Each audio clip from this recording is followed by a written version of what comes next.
Smith with us. Patrick has been a journalist who has done amazing work over the years. He was International Herald Tribune's bureau chief in Hong Kong and Tokyo from '85 to '92. He's a frequent contributor to the New York Times, Business Week, and Time Magazine. He lives in Norfolk, Connecticut, and he's here for his fantastic book, Time No Longer, Americans After the American Century. Please join me in welcoming Patrick Smith.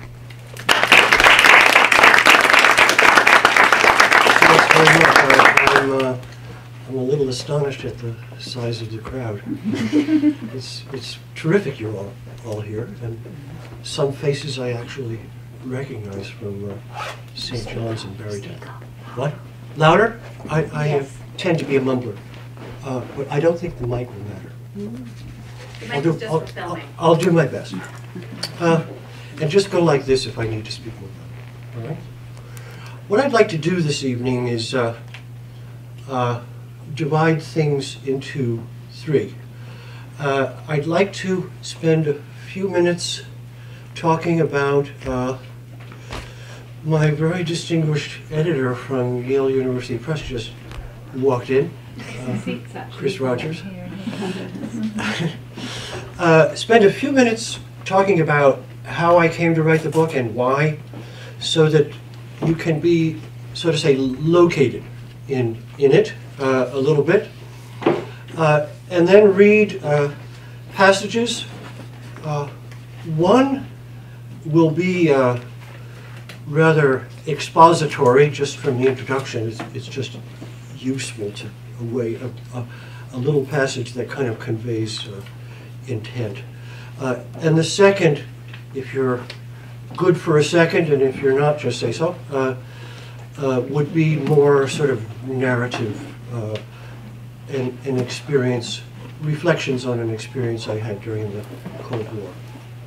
Okay? Now, third is really, truly the most important aspect of the evening, for me at least.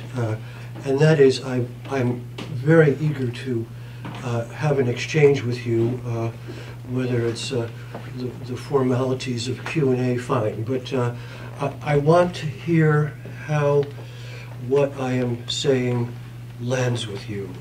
I'm very curious because the book was something I wanted much to write, and stepping back, thought it was exactly what I thought needed to be written, but I really wasn't quite sure whether it was going to make me too many friends. Okay, so I would love to hear very honest responses, even if it's simply on the basis of our discussion in a couple of passages. Okay, that would mean much to me. Anyway, the somewhat odd beginning of the book. I spent nearly 30 years of my life, not on purpose. The intent was to, but I wound up spending 30 years of my life as a correspondent overseas. And it was mostly in one region. It was mostly in Asia. So I got to know Asians very well, sort of from the inside out. Over a long period of time, it's a great pleasure to be able to do that. But I found after a time that fairly unexpectedly, maybe I should have understood this to be coming, I found that I was also discovering many things about not only myself, but my country, my people, us, you know.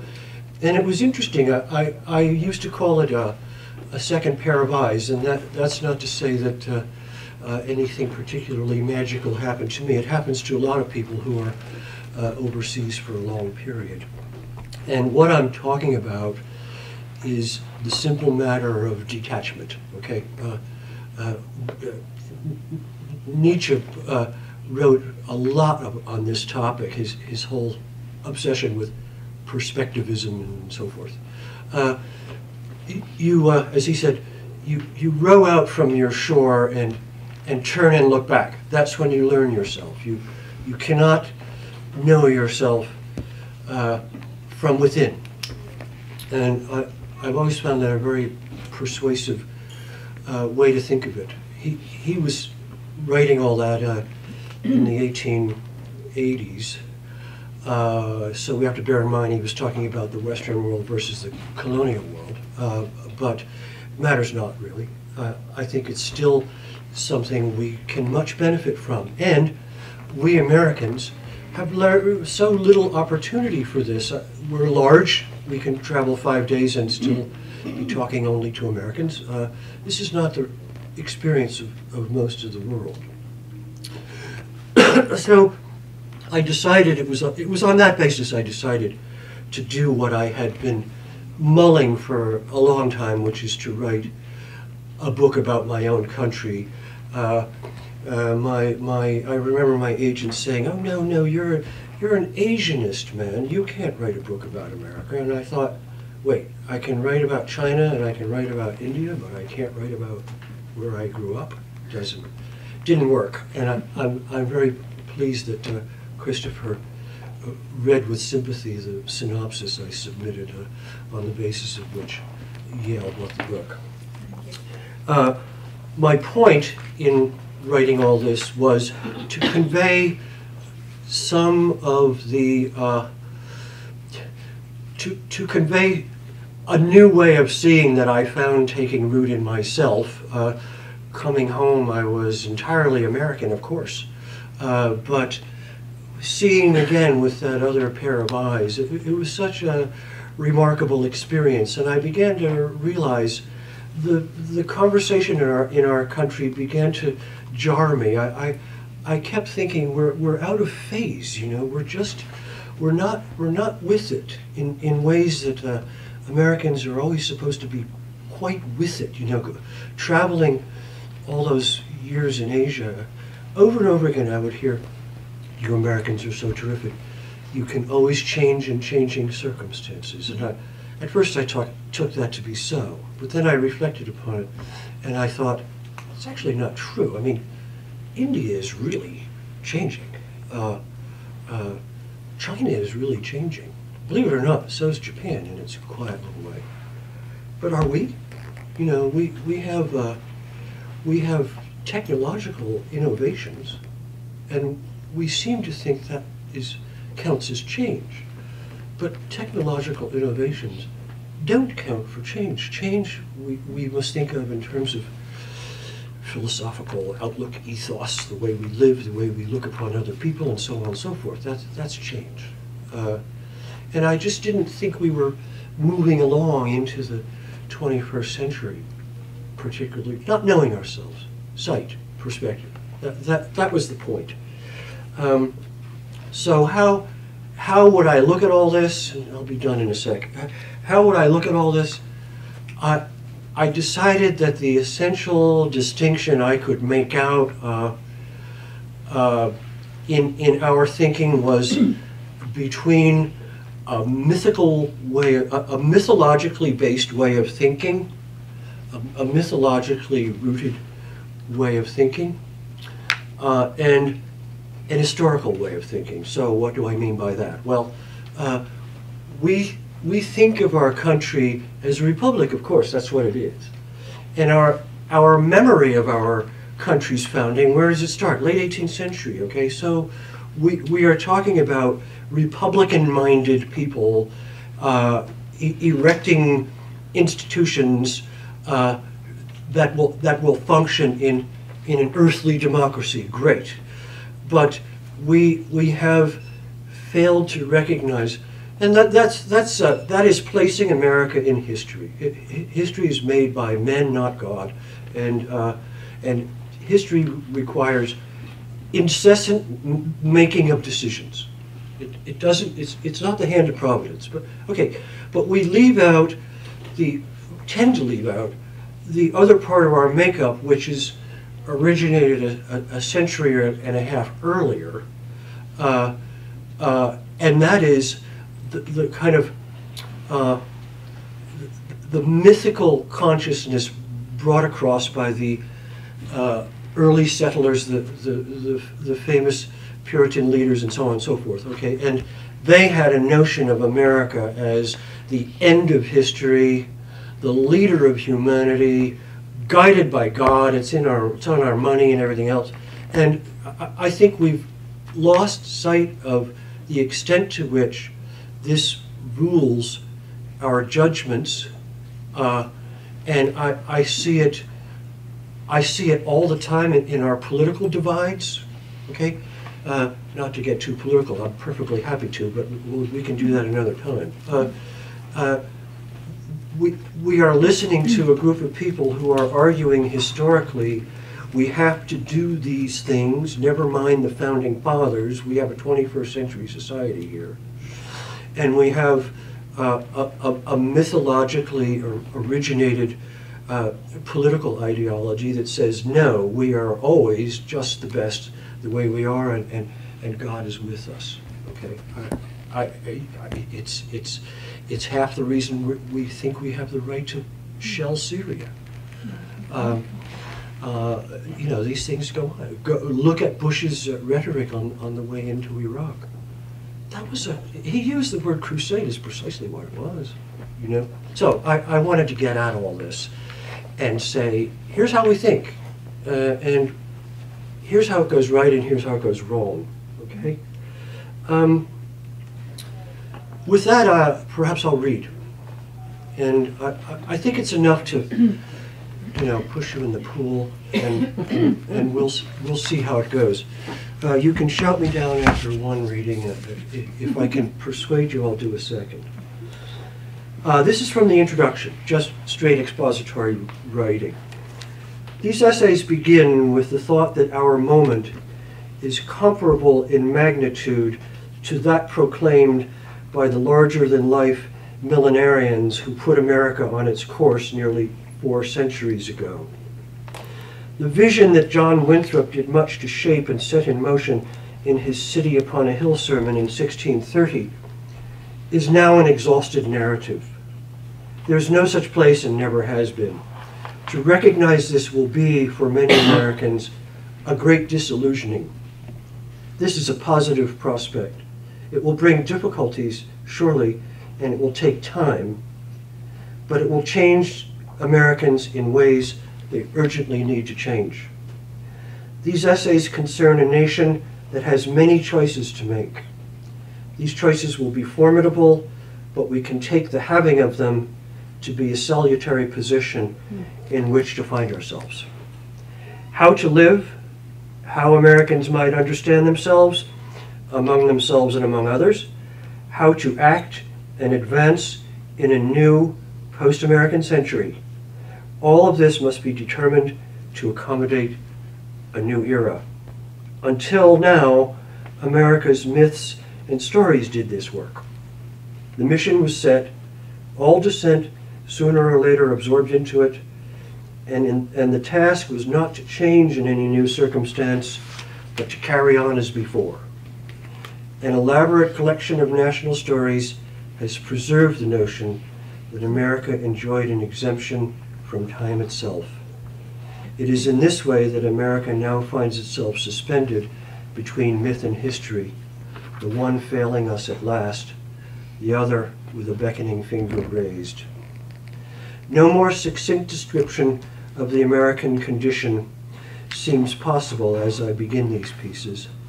Prevalent habits of mind have rendered America, if not all who dwell in it, not quite capable of discerning the features of a new century, and not quite capable either of changing to accommodate the turning of history's wheel.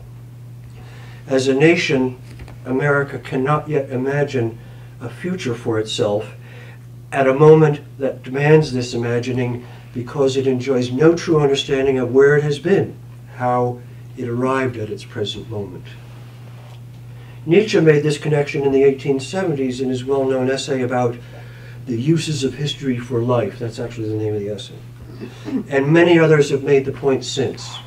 Without a past, one lives unhistorically, as the German thinker put it, in blissful blindness between the hedges of past and future. Blissful Americans do not now seem to be. But how so many of them came into a certain condition of blindness the price Americans and many others have paid for this, and what Americans now, no longer in the 17th or 18th century, but coming to themselves in the 21st, can do to remedy their predicament, these are the subjects of the essays that follow. And that's my little bit from the introduction. Can you bear some more? Okay. This is more in the way of a story. I started this book in the tone I just gave you a taste of, because I stepped back and friends said, no, you have to start with a really catchy sort of story. And I said, but I'm trying to persuade us that we can't think of history as a story anymore, right? We have to think it through in the dry old way that thinking demands. So I didn't start with a story, but I had to put some in. And here's one. It concerns, I find in my readings, so many people remember these little details, it's very odd. One morning when I was very small, we five, my father and mother and sister and brother and I, gathered in our living room to see what Santa Claus had left under our tree. Soon enough, the object of our very immense excitement was a Polaroid instant camera. I recall the scene vividly. We were in a house that put us somewhere in the mid-1950s. Eisenhower would have been president, and the disgrace of Senator Joseph McCarthy would not have been far behind us. But we were innocent of such things. We gave the world as it truly was little conscious thought. I remember my father's large, guileless smile and our shared anticipation.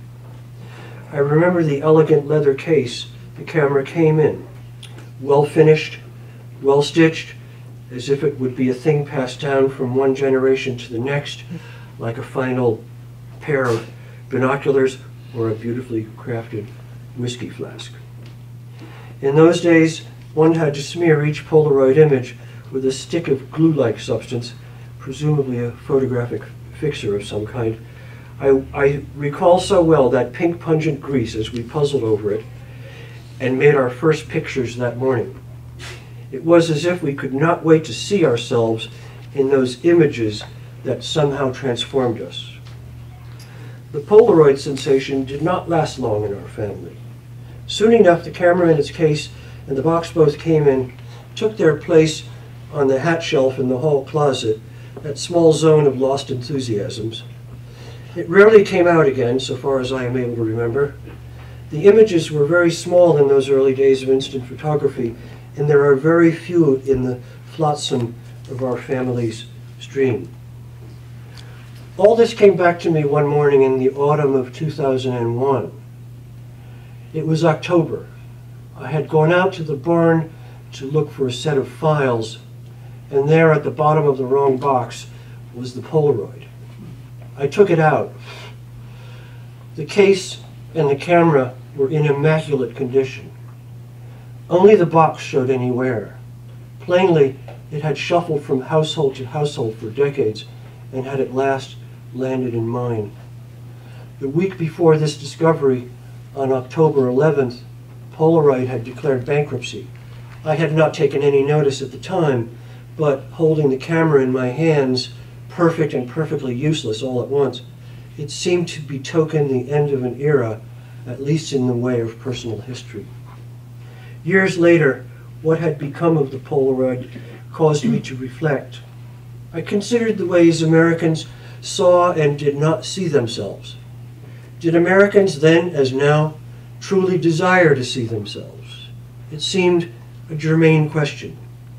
Did we not harbor a truer desire to hide from ourselves and all that we had made of ourselves, for there was so very much to hide and hide from if we were to maintain our smiles and our innocence? We had no such thoughts at the time, of course. These came later. The Polaroid became for me a kind of signifier of a certain time, a lost time. Why did it disappear so quickly into our place of lapsed enthusiasms? It was as if we were enticed by this fashionable product to see ourselves in images technology could give us, but also as if we were a primitive tribe, we somehow feared its power to portray us just as we were. What was it we, most of us in any case, purported to be innocent of in those days? Our conduct of the Cold War, certainly, both abroad and at home. But there was something more. How little did most of us understand technology and what it would produce? How greatly did we trust in it? The mid-1950s seems late for an innocence of this kind to linger.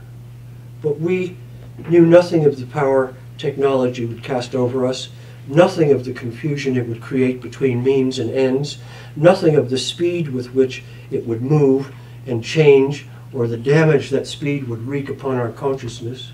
None of this was even remotely apparent to us back then, not to us and not, it seems to me, to any but a very few of those in control of our technological advances, just a touch more. I recount these memories, the deep memory of a Christmas long ago and the more recent memory of finding the camera, because a certain recognition arose from them. Among the startling things about the time I have recalled, the mid-1950s, is how remote it is now. We can draw nothing from the people I describe. Their time is distant the way World War II became quickly distant during the 50s. History is accelerating, a French writer named Daniel Alavi observed just after the war. We are living what he meant. Our dividing line now is 2001. Were we not shocked that year in part by the sensation of seeing ourselves at last, ourselves and ourselves among others? Many of us have said at one time or another that we live in a world we were not brought up to live in.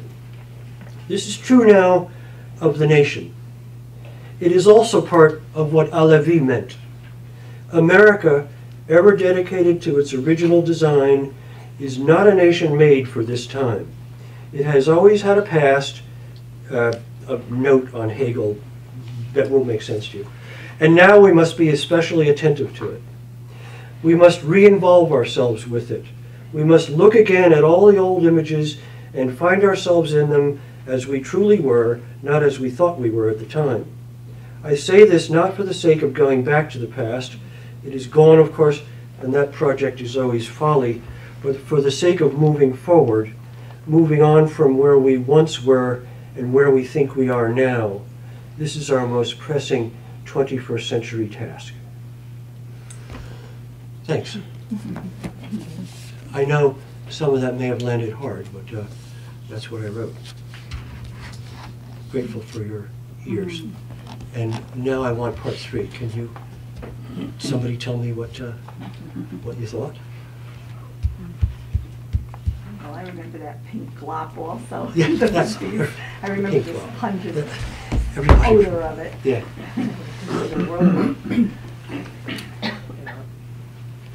Yes. I have been waiting. I'm not born here, Oh. but I am an American. I came in 1960, and I've been waiting for so long for someone to have the courage to say this, because everywhere you look, I see exactly what you're describing. About it goes on in the education system, in the financial system, in the corporations. It's self-interest, and it's a way to get richer, and this works, so let's not look at anything else. Well, you're very kind to make that remark as you did. You don't hear a lot of it around, right? No. But Yes. don't you think that what motivated the early settlers was self-interest? You know, I'm not a historian, and there is one in this room, so I have to be very careful. I think there's a degree of self-interest in every country. Fair but comment. Like the lady over there, I mean, I'm an American. I've lived here 28 years, even though I'm from Europe. But what I feel is lacking, to some degree, is that rather than setting goals and looking forward and imagining what kind of society America would like to have, and then taking steps to accomplish that, there is this tendency to keep moving, well, sort of keep thinking backwards whilst moving forwards. It's like wanting things to stay the same and not Well, really accepting the fact that can I things make a change. thought? I hope I can can I convey a thought? I hope I can do so clearly. Let me give it a try, okay? If you are French, it has certain meanings. Now, the French are all mixed up about what it means to be French because they have populations moving in and there, and what it means to be French has become extremely problematic, and parenthetically, I think they're handling some of it just terribly, about the veils and all that. Where do you stop? You know? Laïcité, as they call it. But nonetheless, their Frenchness is rooted in a place and an experience and certain lines to the past, all right? America started much later, and although France wasn't really a nation until the 19th century in its consciousness, maybe my idea is going to fall apart, but America was a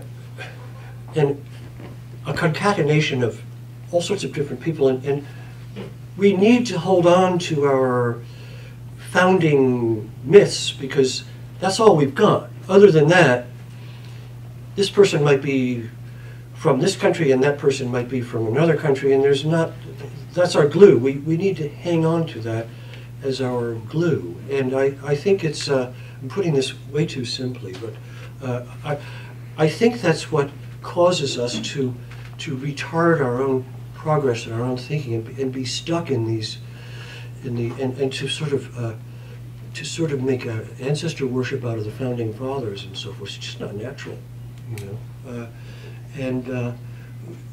This is my explanation.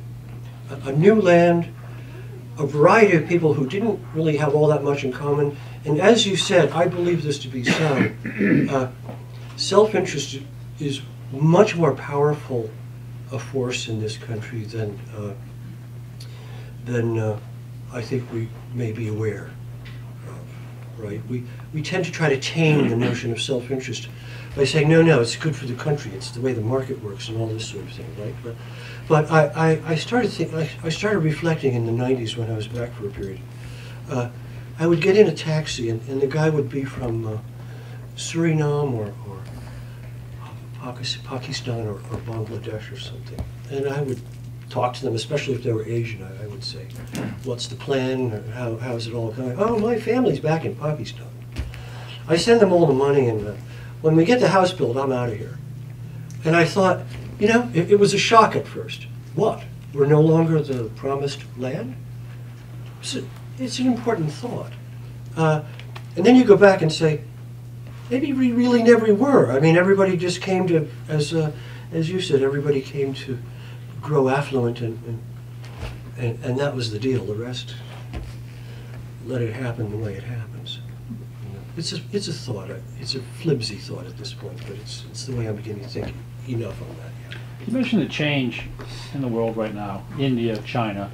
Let's throw in Russia. Let's throw in Brazil, because these are the countries that are really growing rapidly and changing. But I'm going to twist this into the self-interest thing, because these changes that are going on in these countries are being driven by a very, and I mean very small group of people who are getting filthy rich. Yes. To the extreme. So I don't know if I'd call that change in a good way, or if I'd call that just some kind of dictatorship that no one's really caught on to yet. Because these people are, I mean, within those four countries, the three, you know, I would say Russia, India, China, not so much Brazil. Yeah. Brazil is a little more spread out.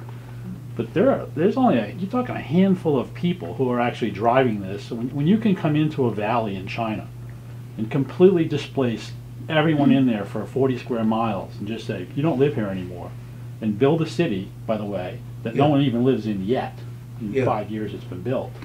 I mean, this is going on, and these are the people who are making the money, right, are the people who made the decision to do this. I'm not sure. I guess what I'm trying to understand is, how do you consider that change? Okay. Is it good change versus what goes on here? It's not a good question. It's several good questions. Let me try to take some time with them. And then, one, you're very right about disparities in these countries. They're terrible. They're really very bad. They're not anything nice to look at. I find China especially unappealing in this respect, okay? But you have to look at the Chinese model. You have to look at what they're doing. What are they doing? They're imitating, they're westernizing. They're very confused about modernization and westernization. One of my arguments in a previous book is, that's it. They are not the same. Can we figure that out now? But the Chinese have not. I mean, they tear down everything that is Chinese because it is Chinese, and deep inside themselves, that's a bit shameful. We have to be like the West. So we'll flood the Yangtze Valley and all that. So it's the exertion of science and technology on the natural environment, and they learned it from us. That's our method of progress. All right. Now, what do I mean by change in those countries? I think you need to think. Let's think about the last half a millennium. Okay, when the West grew to apparently insurmountable predominance. All right. What did that do to others, okay, non-Westerners, choose your term, all right? It made them, first of all, it put them in a relationship with other people that redefined them as lesser, as inferior, as not up to it, as, in terms of development, as late, right? It wasn't as if China or Japan was going along at its own pace. Of course, they both were, right? But suddenly they were late. So these notions of themselves that much of the world held, you know, all the territories under colonial dominion and all that. Okay, we're now in a new period, and it is a remarkable thing to watch an Indian person, or a Chinese person, or a Japanese person, or you know, a South African, say and convey to you, I'm talking to you across the table, you know, level, right? No more of the old consciousness. That's what I consider change.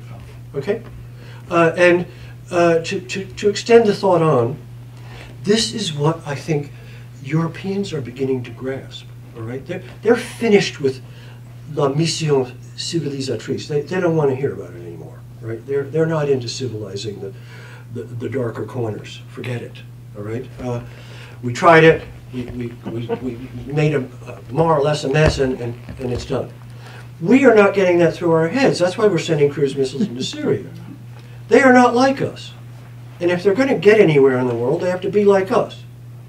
So we're not catching on that, as an Iranian friend once said to me, we want to be Iranians. We want to be modern. Sorry, I blew the line. We want to be Iranians, but we want to be modern, but we want to be modern Iranians, right? That's the point. That's change. Fair comment? Yeah. Okay. Yes, I'm sorry. Well, I keep thinking about what happened to the Indian population in this country and who did that. The Native American or the... Native American. Right. What the Chinese are doing, is that any different than what Americans did 150 years ago Well, or whatever? of course there are differences. You know, circumstances are vastly different. You mean the Tibetan situation and the Mongol, No, somebody was mentioning Xinjiang that province and all that? they're clearing, destroying everything and saying Yeah. you don't live here Right. anymore. Yeah. I mean, how is that different than what happened to the Well, American Indians? the Chinese are, I think it's different in this respect, okay? The Chinese are looking for something that perhaps we didn't count among our motivations, okay, when we did what we did to the Native American population, right? The Chinese are desperate to construct or reconstruct an identity that they have lost. And their undertaking involves a notion of Chineseness that is rooted in Han Chinese culture. all right? That's fine. That's actually where China started. If you look at maps of China over centuries, it was this big, and then it was this big, and then it was, there were many Chinas. The problem with it is, it has nothing to do with reality. If you look at another map, there are minorities, not just Tibet, not just Xinjiang and all that. All over the country, it's like polka dotted with small minorities of non-Han Chinese people. And their impulse is to Sinify everybody they can get their hands on, so that China can become China, and it regains a greatness that the Chinese are very bereaved, make no mistake, at having lost. When the West arrived in China, we did not colonize it quite the way we did other places, but it was more or less the same impact. When the West arrived there, it was a phenomenal discovery for the Chinese, the so-called Middle Kingdom, Central Realm, that they were not the greatest, and that they were, the Middle Kingdom was suddenly somebody else's periphery. They want that greatness back. It's what Mao promised. It's what they're after now in another way, right? And that is my interpretation of the root motivation for all that they are doing to their many and often very interesting minorities, tribes and so on, Muslims. You mentioned earlier you didn't want to get into politics. Anytime, Bud, but I don't know whether we want to do that tonight. Can I tell you a really funny story about wandering around in China? Then we'll do that. I was in Xi'an, all right? It's where the Silk Road went. We've been there. And I was with my assistant, my interpreter, my fixer, as we say in journalism, and we wandered, and we hooked up with some of her friends. She was a delightful person, and we hooked up with some of her friends who lived there. And they have this district where you can go out and eat barbecued Dog. skewer. No, well, you can eat this. It's Mongolian food or something, right? So,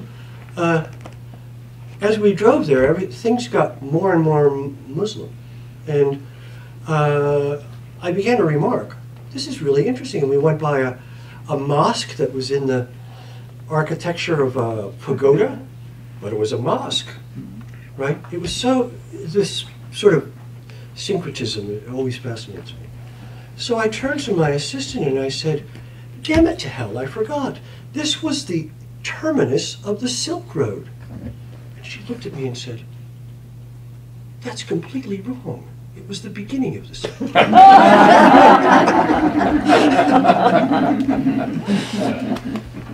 Politics. What? Well, you were talking about the need for America to reorientate itself or remember itself for what it's really about. You should be saying this in North Carolina. It's no good saying it around here. Here, here. You think I'd be okay south of the Mason-Dixon line or what? I actually went to school down there, and my very dear companion is an Arkansas girl.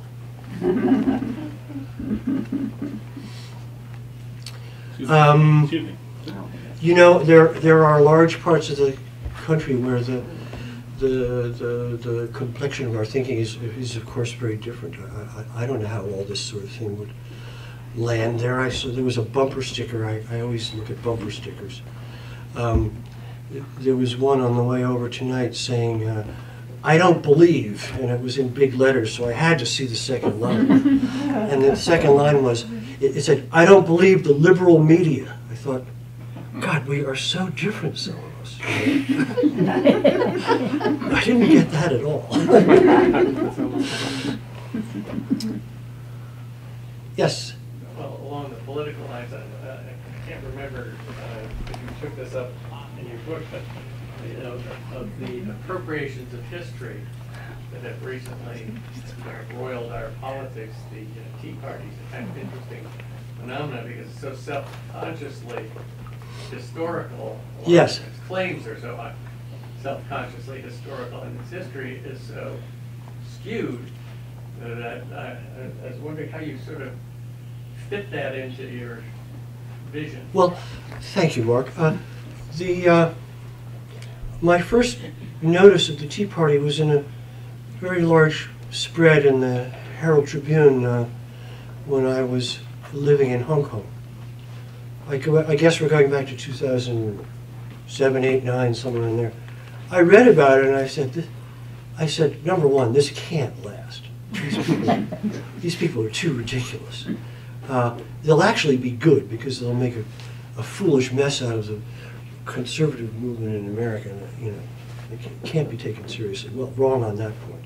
But I saw there was a picture with it, and they had the tricorn hats and all that stuff. And I studied that, and I thought, isn't anybody getting the imagery of this? I mean, it's a quotation. The whole presentation was in quotation marks, but the values they're articulating have absolutely nothing to do with the values abroad in the 18th century in this country. That's how I fit it in, and there's an essay in the book called A Culture of Representation, and that's actually what it's about. I can't remember whether I had the Tea Party in there or not, but that's precisely what I mean. We express ourselves, we articulate our positions by way of symbols and semiology and representations, right? And every representation, two things happen. The thing represented is corrupted, and the person doing the representing is distorting his or her own point of view, perspective.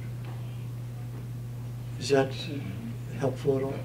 It goes to that essay, Cultural Representation. Yes? I think everything you said tonight is very thought-provoking, whether I agree or disagree. And I think it's the particular part that you talked about Syria, especially because of where we are right now, I think is interesting. And, you know, my personal view is not that we're being crusaders, although, you know, I remember back in Iraq the reason we were crusading in there, you know. But we're not, I don't think we're being crusaders this time. I really think we're thinking about what the consequences of doing nothing is. Yes. And that's very important also. Yeah. In other words, if we, you know, if we do nothing, and I'm not telling you that's an American value, we have to be the policeman of the world, what does that signal everybody else? Can they ever depend on us again? Well, yeah, one is writing a license for chemical warfare, and I'm entirely with you on that. I think what's going on here, I wrote in a column yesterday, I called it a disgraceful bum's rush. I mean, it just is phenomenal how quickly the events before us, which are at the best of times partially obscured because we are living in a national security state very reliant on secrecy. We don't know what's going on there really, with espionage services and all this sort of thing, right? But to wait for the UN, there is nothing wrong with waiting for the UN. All this business about degraded evidence is complete nonsense. To wait for the UN, as the Euros or as the Brits, as Labour Brits have just insisted, the Russians, the Iranians, is an act of multilateralism. That's where we stumble, it seems to me. We can't manage multilateral action. It's against our imagery. You know the UN is going to do nothing because Russia is going not. It's going to 5 votes on the Security Council. 2 we know are not going to vote for us. So I don't think we know that. You know what happened. happened. One, a couple of points. Okay, this might be a little idealistic, but the Security Council is composed the way it is because it represents alternative worldviews, all right? Just because a worldview is not ours doesn't mean it's not of validity. And that's why everybody gets a vote and a veto. Now, I mean, the Security Council should be vastly broader than it is. That's another conversation. But for exactly the same reason, people are underrepresented. So if we are voted down in the Security Council, well, we're voted down in the Security Council, there's another point of view on this. Now, what are we going to do? Maybe then we want to say, no, get the case going for humanitarian action in a coalition one hopes of slightly more bunsy than this one, right? Okay, but we can't wait for the Security Council. That's bad statesmanship, very bad statesmanship. And one other thing, one of my considerable gripes on this point. We have an opening with the Iranians with the arrival of this new president that we have not had in many years. We ignored the last one under Hatami, who was very internationally minded, very well educated man, studied in Germany, knew all our thinkers, and was on the ball. He wanted to talk. The Bush administration literally threw the letter in the basket in 2003. And we have a new reformist with a splendid foreign minister just appointed. The signals are all there. He's pushed the Revolutionary Guard gently and cautiously to the side in governing structures. It's there, and we're punting that too. And that's a very old and unproductive enmity, and I find it just shocking that we're willing to punt it once more. You know. How about the media? What is the media's role in this? The media... I've got 10 of 8. I mean, one of the speakers said it's important that we do something. We can't just do nothing. Yeah. We did nothing about Darfur, and what's been the consequence? The media, I'm an old hack, okay, so it's like telling Irish jokes. I like Irish. I can tell them. If you're not Irish, I may not like it. But I'm an old hack, so I can say all this. The media there is a very profound structural problem with the media in our country, okay? Its relationship with power is deeply corrupted. We can look at when, I would nominate, Christopher will understand, and Mark, I would say we have to start looking at it at least as far back as the Spanish Civil War. You take the pictures, I'll give you the war, et cetera, et cetera. But that's for scholars, at least for the sake of this evening. During the Cold War decades, the phenomenon was without question consolidated. Without question consolidated. The relationship between the press and power was at that time corrupted, and in my view, we have never recovered from it. When WikiLeaks came out in the autumn of 2010, I don't know whether you read this, David Sanger spent an hour with Terry Gross rather proudly describing the whole process. They brought the whole shooting match to Washington and said, may we run this? May we run that?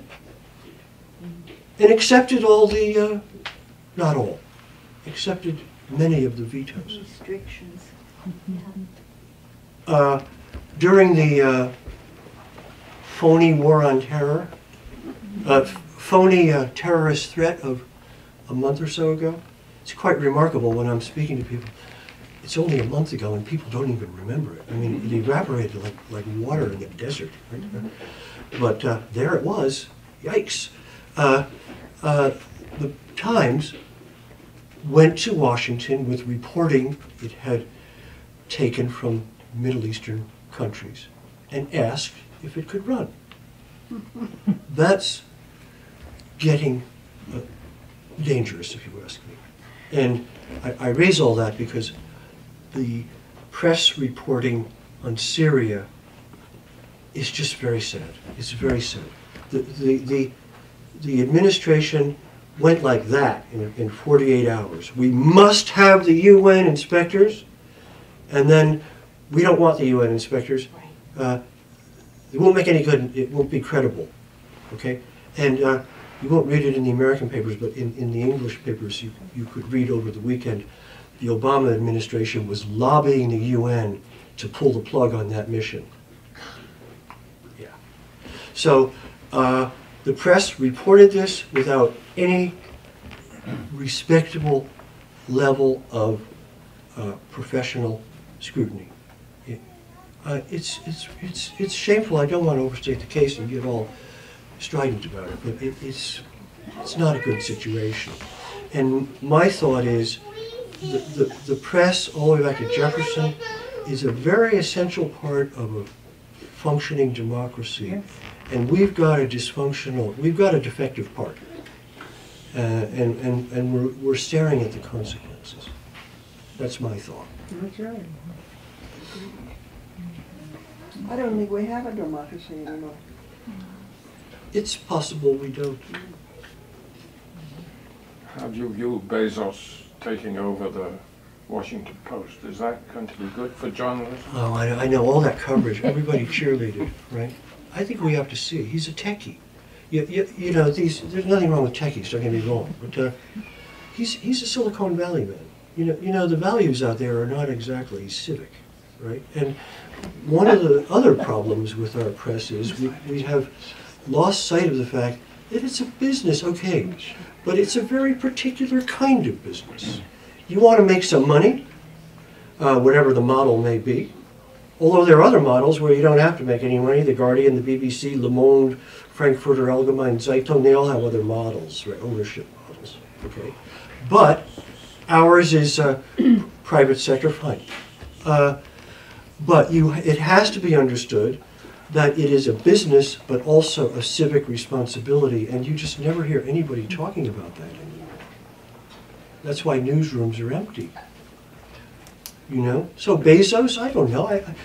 He's plainly an extremely imaginative sort of guy on the technological side, and maybe he'll do some things that we can't even think of right now. Good. But I'd like to see some sign that he understands the responsibility he's assuming, quite apart from the business of it. Yes.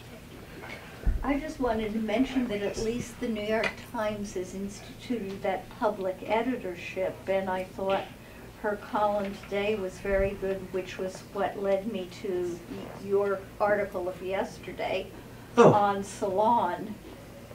And it's really appalling. I mean, but it's why you have to listen to the BBC News, and we should be getting Al Jazeera. Oh, I can't wait. I want to see how they handle it. It's the first non-Western media organization of any kind with global reach. Yes, not counting things like the economy. Our local channel cable systems are not necessarily going to carry it. You can get it online and you can subscribe to it online. But not anymore. There's Al Jazz, there's the Guardian, which was hobbling along 15 or 20 years ago, and is now arguably one. It's got a newsroom in Manhattan. It's arguably one of the better papers in the United States, right? And then the Beeb, of course, which is got its problems, but what did I want to say to you in response? I forget. I get the impression that the administration is stepping a little more gingerly than they thought they would have to in the face of fairly riled opinion, not just here among us, but the Euros are... We can't hear you. The Europeans are probably not saying things the Obama administration wanted to hear. You know, the coalition of the willing, what a phrase. The coalition of the willing is now Obama and Francois Hollande. Right. Merkel came in on it, but she's even dropped out of the news. I don't know whether the Germans are on board or not. Yeah? Well, I think everybody ought to be calling the White House. You're a sympathetic crew. Thank you. If you agree with everything in the book, if you happen to take time to read it, I'll be very disappointed. But if I've provoked a few thoughts, as that very kind gentleman suggested, great. Thanks for coming. If there's more, I'll take it. But yes. Can I ask you one thing? Would you be willing to touch upon what thoughts or observations you had when you were a young boy, when you were a child? What you found, what piqued your interest or grabbed you? How early? 5 through 12. Okay. I remember the 50s. I was born in 1950, so it's easy to figure out my age. I remember some of the oddities of the Cold War. Of course, one is not able to judge them. It's what I was saying about detachment before. There's no detachment for a young person. You know, the universe is the way it appears, and that's the way it always was and will be. Right? So, but I began to discover anomalies, let's say, in our way of life. I would say when I was about 10 or 11, just instinctual things. And then by the time I was finishing up secondary school and going on to college, that would put us in 68 and so on, and you know the story there. Right? Yeah, you know, I remember reading about, for example, the Iranian Revolution, and I would come in, be home for vacation or something, and I would go in for late night conversations with my mother and father, and you know, with a teenager's fizz and vinegar, right? Get all riled about, for example, the number of coups America conducted in my lifetime. And my mother would say, "We did that in Iran." Wow, You know, it's the story of American forgetting, right? So that's what I get. But it's a curious question. I'm not quite sure why you asked, but I don't need to know. Right? That's my answer. Because I worked for 43 years with 4 and 5-year-olds, and I'm always fascinated at what they're interested in and what they observe. And More than you might think, but it's not to be articulated. It's just right. I just a wondered child's what stood out intuitions. for You know, you yeah, about yeah. when you were very little. Yeah. Thank you. Okay. Did you have something in the back? Okay. Yes. I have a question about Japan. Okay. Have you kept up with things? I've tried. You mean You since know- the first book? I'm very curious how you see, having spent so much time there, how you see what's currently happening in terms of the political mood and the more militant. Yeah, I see where your thought arises. Yeah.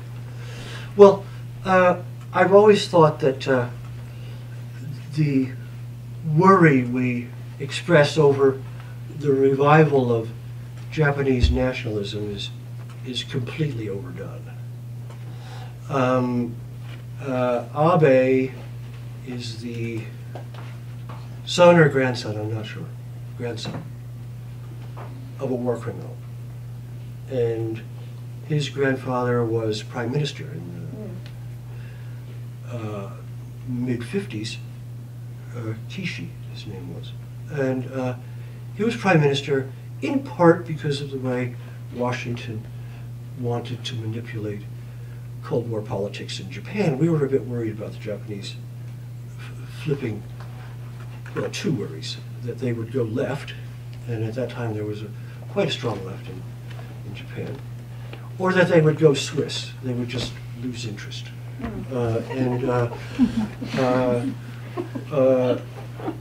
The nationalists at that time were permitted to go on with their thoughts and their sound trucks and all that sort of thing, right?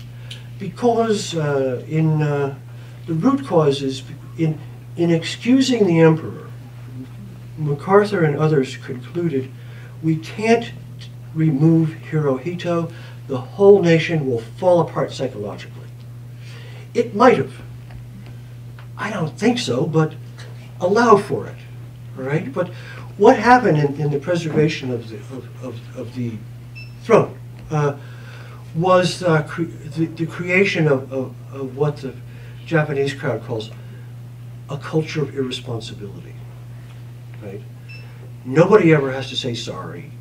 We don't have to worry about comfort women. We don't have to worry about our textbooks. We can do it all. The Ministry of Education was a hotbed of sort of crypto what have yous, right? It comes out this end with a figure such as Abe. The LDP has constituencies that push this stuff forward, and Abe's bloodlines, as I just mentioned, are rather imposing. But I don't see Japan anywhere near the kind of behavior we are talking about in terms of dangerous confrontations with the Koreans or the Chinese. Those economies are very, very stitched, and it can't happen. If they were a bloc, such as the EU, it would be probably the most powerful in the world. And effectively, they are a bloc, and they know that. Korea, Japan, China. I think a lot of this is posed for the sake of these rump segments of the LDP. They're, you know, where their money comes from and all that. It's very spooky sometimes. It's very odd. Japanese, the kind of sump area of Japanese politics is very opaque, right? So there's that, and there's what Abe may believe, and there's again a search for identity. And again, there's the rise of China. How can China be #1 in Asia? We are the first ones who westernized. There remains a serious debate among the Japanese. Are we Western or Asian? When I first heard that problem stated, I said, they can't be serious. But as I got more into it, I realized they are serious. They repudiated the Chinese were the fathers. The Chinese were the central kingdom. The Chinese gave Japan everything it has, or much of it, by way of culture and so forth, okay? Design of cities, script, all of it. And the Japanese westernized and completely dismissed the Chinese as poor brothers, you know, not worth it. And there was a very psychologically complex thing. Also, a lot of Japanese culture came from Korea. So it was a very psychologically complex thing for the Japanese to start killing the Chinese and the Koreans in the course of what they call the Pacific War, right? They had to be shown to be inferior because this is what the Westerners did when they had colonies. They just took them, and cruelty was part of the game. You know, this is historically so, right? And the Japanese were essentially imitating the West when they colonized the mainland and the peninsula. Yeah. So now the Chinese are rising. It's unsettling to the Japanese, but I think they're going to get there. I have more regard for the Japanese than you might guess from some of the things I just said. Yes. One more thing. There's the Japanese system and they're Japanese people. Yes. They're different.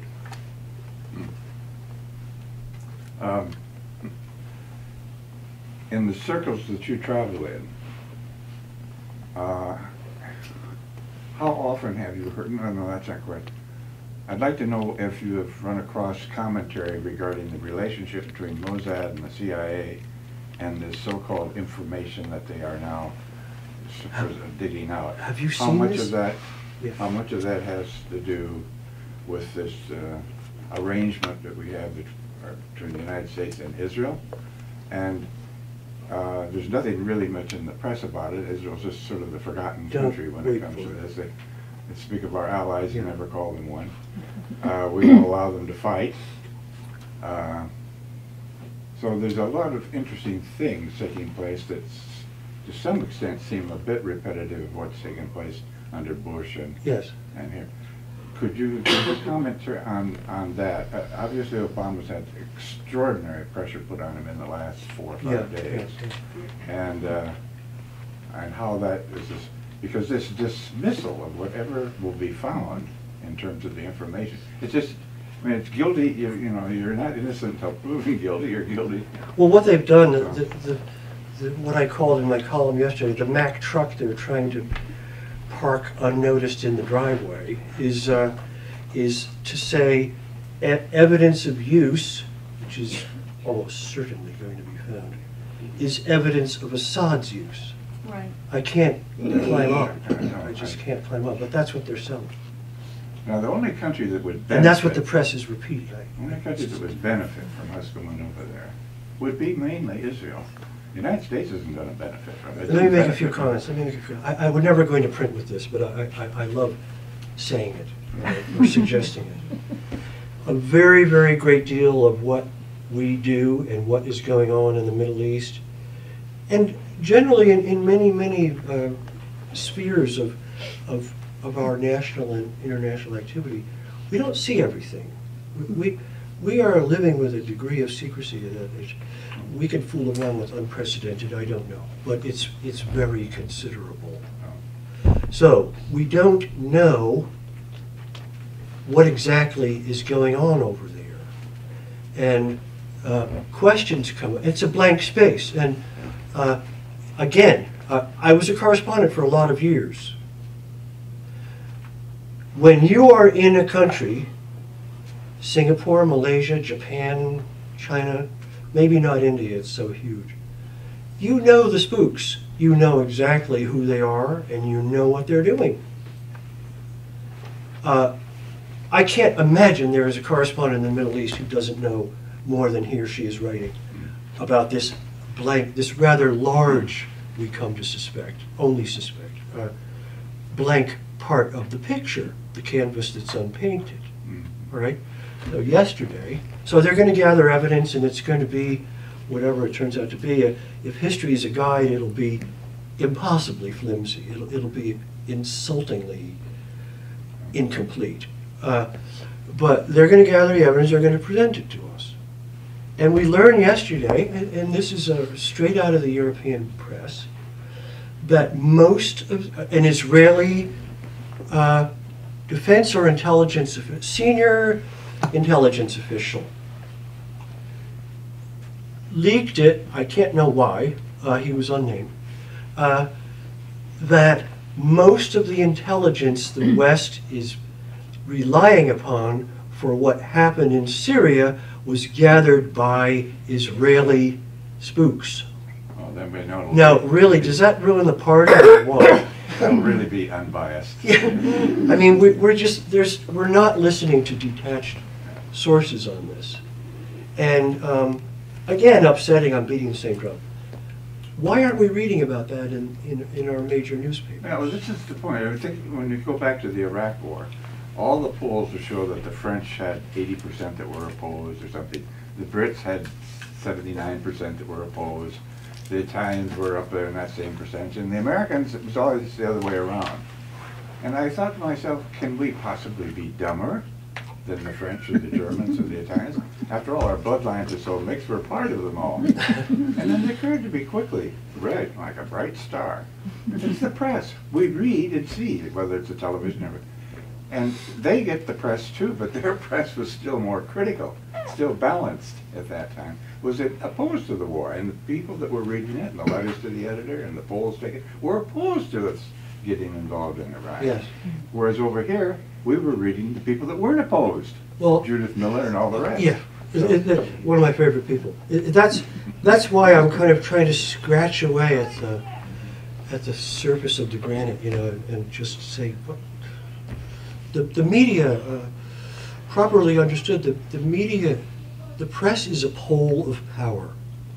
It doesn't need to run errands for the political and institutional power. It's an institution in its own right, and it's lost sight of that. You know. Thank you. It doesn't understand its own best attributes. Maybe it's time That for help you one now, more John? But how is the, you mentioned... Can I take this, Jen? Oh, Because yeah, go ahead. I had a Cold War thing I was going to go back to, but we won't go there. I'll just try to be quick. I remember Senator Moynihan used to say, you're always everybody's entitled to their own opinion, but you're not entitled to your own facts, right? Yeah, So I think history should be facts. We're living in a post-fact And so, society. so I think of history today, you have to filter out all the opinions, right? History should be, if it's pure, it should be just facts, right? And you can learn from facts and improve on them, right? And so, to be fact, you can't leave everything out, can't be incomplete, and it can't be opinions, right? And it's like years ago when you looked at the paper before the fold, it was always facts, and then if you wanted the editorial section, you'd get the opinions, right? Or if you saw a newscast, at the end of the newscast, they would come in and say, this isn't responsible for the NBC, this is the, you know, the opinion of a journalist. I think we leave things out all the time. Like if you go over to, say, the West Point Museum, you mentioned Native Indians, you see Geronimo there, and you see you'll see everything in there with the axe and how we captured them and stuff, but you won't see anything about what happened before that, right? So I think history just has to be pure, has to be complete, and has to be facts. So now you have to filter everything out, and you have to be smart enough to see what is facts and what's opinion. So that scares me, like the way our kids are taught with the books and things like that. Well, Christopher will know this much better than I think of history as an organism. It's always changing. It's always it's constantly being written and rewritten and reconsidered, et cetera, right? Indeed, I think it's one of our problems that we think it's a block of stone with chiseled letters in it and it never changes. It's not true. History's alive. You know, it's, If I could put in a plug. yeah. Mark Lytle, who's standing over here, is the author of a book called After the Fact, The Art of Historical Detection. Oh, get him up here. Exactly about this. It's the fact that history is not about the facts, it's about what we filter through our own minds and write about. And it's Splendid. a very living... Did you do the book?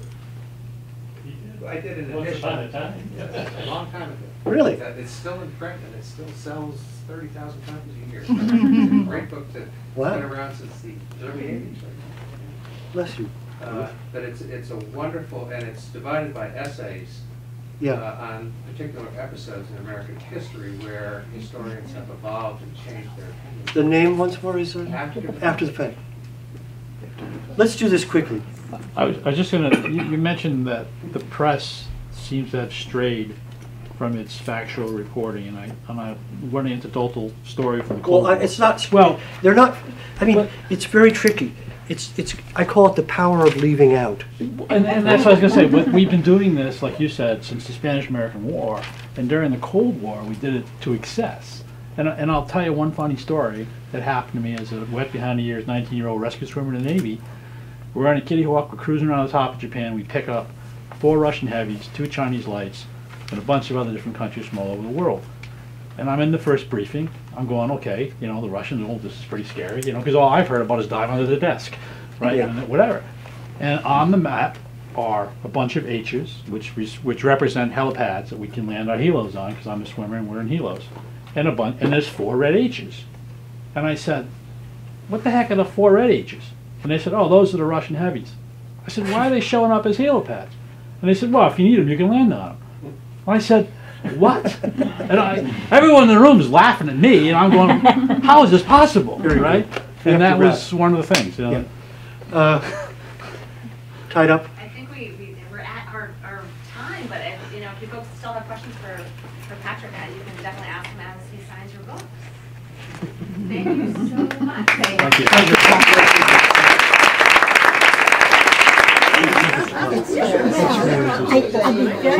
Tell Father, tell Pierre I will tell her. And then when I said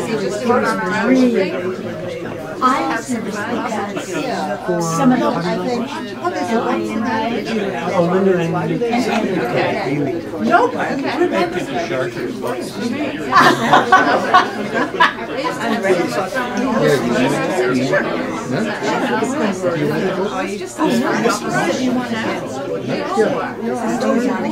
Yeah, I heard you say that.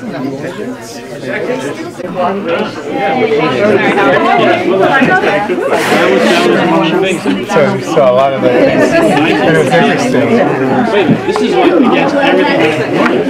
Telling truth to power. Thank you. Exactly. And I mean, I admire you because the opposition is so enormous, and the price for them to actually get to where as a country they want to own. Stand behind what you really did, not what you're saying, but what you actually took place. Do you know what Admiral Farragut said? Not offhand, but I do remember. Damn the torpedoes. Oh, right. Oh, to be the dead. So you go down Switzerland.